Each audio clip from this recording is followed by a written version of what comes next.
மத்தேயு 10:22, யோவான் 15:18 வாசிங்க. என் நாமத்து நிமித்தம் நீங்கள் எல்லாராலும் பகைக்கப்படுவீர்கள், முடிவு பரியந்தம் நிலை நிற்பவனே ரட்சிக்கப்படுவான். அப்ப நீங்க உண்மையான கிறிஸ்தவர்களாக இயேசுவை ஏற்றுக்கொண்டு சமரச வாழ்க்கை வாழாமல் உலக வழிபாடுகளுக்கு ஒத்தவர்களாய் காணப்படாம இருந்து இயேசுக்காக மட்டும் இருந்தா நீங்க அதிக நிச்சயமாக உபத்திரவத்தை சந்திக்க வேண்டியது வரும். யோவான் 15:18. உலகம் உங்களை பகைத்தால் அது உங்களை பகைக்கிறதுக்கு முன்னே என்னை பகைத்தது என்று அறியுங்கள்.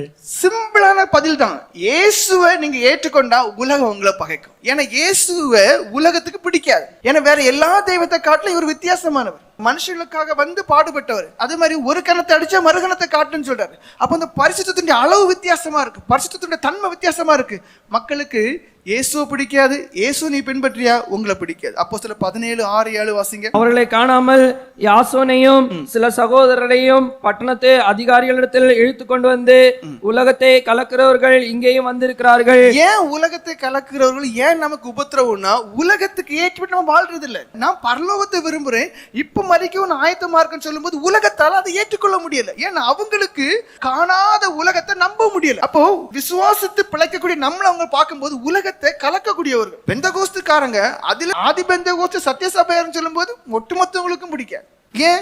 அவங்க சொல்றபடிலாம் நம்ம இல்லாததுனாலேயே நம்மளையே மற்ற பிரிவு நினைச்சாங்க, வாய்க்கொண்டு பேசுறாங்க. நமக்கு தெரியும் இதுதான் ஊழியம், இதுதான் சபை அனுபவம், இதுதான் விசுவாசனுடைய தன்மை, இப்படிதான் இருக்கணும். அப்போ மற்றவங்களுக்கு நம்ம என்ன ஒரு கலக்கத்தை கொடுக்கிறோம். ஏன்னா அவங்களுக்கு பயமும் இருக்கு, உண்மையா இருக்குமோ, ஏன்னா ஆண்டவர் அவங்க கூட கிரியவும் செய்யறாரு. அது போக இறந்த பரலோராஜ்யம் போறாங்க, நம்ம பரலோராஜ்யம் போகணும் நம்பிட்டு தான் இருக்கிறோமே தவிர இல்ல. அப்போ ஒரு பயம் வருது, விரோதமா செயல்பட அவங்க துணிகரமா இருக்கிறாங்க. யோவான் 17:14 நீங்க வாசிப்பீர்களே, ஆனால் நம்ம உலகத்தார் போல் நடக்காததுனாலேயே நமக்கு நெருக்கடி உண்டு. யோவான் 3:21 வேதத்தை உலகம் ஏத்துக்கிடாது. அப்ப வேதத்தின்படி நீங்க நடக்க ஆரம்பிக்கும் போதே உங்களுக்கு உபத்திரவம் வரும். பிலிப்பியர் 3:20 அது என்ன சொல்லுது? இந்த உலக வாழ்க்கையில நம்ம அதிக நாட்டமுடையவர்களா இல்லாம இயேசுதான் பரிகாரி, எனக்கு மேல போன போதும்னு சொல்லி நம்ம வாழ்றோமே, இதனாலேயே மற்ற ஜனங்களுக்கு நமக்கு ஒத்து போகாது, நமக்கு உபத்திரம் வரும். 1 கொரிந்தியர் 2:14 அது என்ன?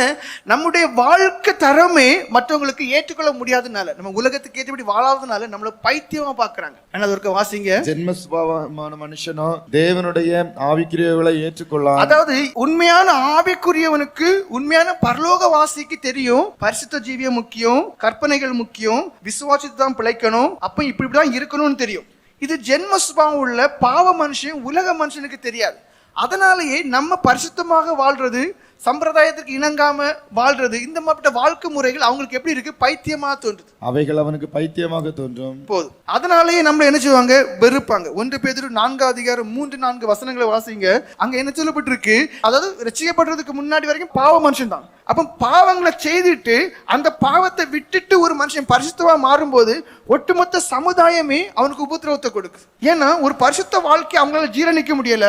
அவன் அது வரைக்கும் எனக்கு ஃப்ரெண்டா இருந்து என் கூட வந்தான், குடிச்சான், வெறிச்சான், பலன் செய்தான், இப்ப அதெல்லாம் விட்டுட்டு வாரானேன்னு சொல்லி உபத்திரவத்தை கொடுக்கும். வேணா இது வாசிங்க. சென்ற வாழ்நாட் காலத்திலே நாம் புறஜாதிகளுடைய இஷ்டத்தின்படி நடந்து கொண்டது போதும். அப்பொழுது நாம் காமவிகாரத்தையும் துரிச்சைகளை நடப்பித்து மதுபானம் பண்ணி களிவிளையாட்டு செய்து வெறி கொண்டு அருவருப்பான விக்கிரக செய்து வந்தோம். அந்த துன்மார்க்க உலையிலே அவர்களோடு கூட நீங்கள் விழாமல் இருந்ததினாலே அவர்கள் ஆச்சரியப்பட்டு உங்களை தூஷிக்கிறார்கள். அதாவது ஒரு குறிப்பிட்ட காலம் வரைக்கும் தேவ சந்திப்பு கிடைக்கிறது வரைக்கும், மனம் திரும்புறது வரைக்கும் எல்லா பாவத்தையும் செய்துட்டு இருக்கிறோம். பிறகு இதுல விட்டு வெளியே வந்து பரிசுத்தம் அடையும் போது இது அந்த மக்களால ஏற்றுக்கொள்ள முடியும். அதுக்கப்புறம் என்ன செய்வாங்க? உங்க சொந்த கூட இருக்கக்கூடிய குடும்பத்தாராலும் சரி, கூட இருக்கக்கூடிய ஃப்ரெண்ட்ஸ்னாலும் சரி உங்களை தூசிப்பாங்க, உபத்திரவப்படுத்துங்க. அப்ப உபத்திரம் எப்படி எல்லாம் வருதுன்னு பாருங்க.